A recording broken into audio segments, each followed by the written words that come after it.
the waistband of his trousers, which also lay at a remote height under his waistcoat, the watch was as a necessity pulled out by throwing the body extremely to one side, compressing the mouth and face to a mere mass of wrinkles on account of the exertion required, and drawing up the watch by its chain, like a bucket from a well. But some thoughtful persons who had seen him walking across one of his fields on a certain December morning, sunny and exceptionally mild, might have regarded Gabriel Oak in other aspects than these. In his face, one might notice that many of the hues and curves of youth had tarried onto manhood. There even remained in his remoter crannies some relics of the boy. His height and breadth would have been sufficient to make his presence imposing had they been exhibited with due consideration. But there is a way some men have, rural and urban alike, for which the mind is more responsible than flesh or sinew, a way of curtailing their dimensions by their manner of showing them, and from a quiet modesty that would have become a vestal, which seemed continually to impress upon him that he had no great claim on the world's room, Oak walked unassumingly, and with a faintly perceptible bend, quite distinct from a bowing of the shoulders.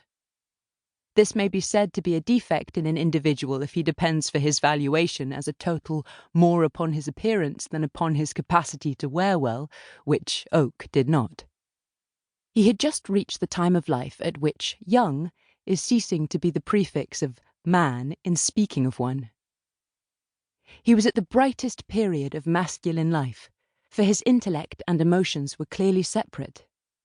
He had passed the time during which the influence of youth indiscriminately mingles them in the character of impulse, and he had not yet arrived at the state wherein they become united again, in the character of prejudice, by the influence of a wife and family.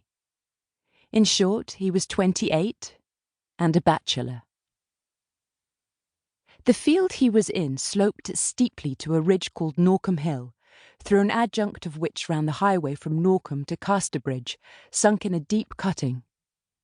Casually glancing over the hedge, Oak saw coming down the hill towards him an ornamental spring waggon painted yellow and gaily marked, drawn by 2 horses, a waggoner walking alongside, bearing a whip perpendicularly. The waggon was laden with household goods and window plants, and on the apex of the whole sat a woman, young and attractive. Gabriel had not beheld the sight for more than half a minute when the vehicle was brought to a standstill just beneath his eyes. "The tailboard of the waggon is gone, miss," said the waggoner. "Then I heard it fall," said the girl in a soft, though not particularly low voice. "I heard a noise I could not account for when we were coming up the hill." "I'll run back." "Do," she answered. The sensible horses stood perfectly still, and the waggoner's steps sank fainter and fainter in the distance. The girl on the summit of the load sat motionless, surrounded by tables and chairs with their legs upwards, backed by an oak settle and ornamented in front by pots of geraniums, myrtles and cactuses, together with a caged canary, all probably from the windows of the house just vacated.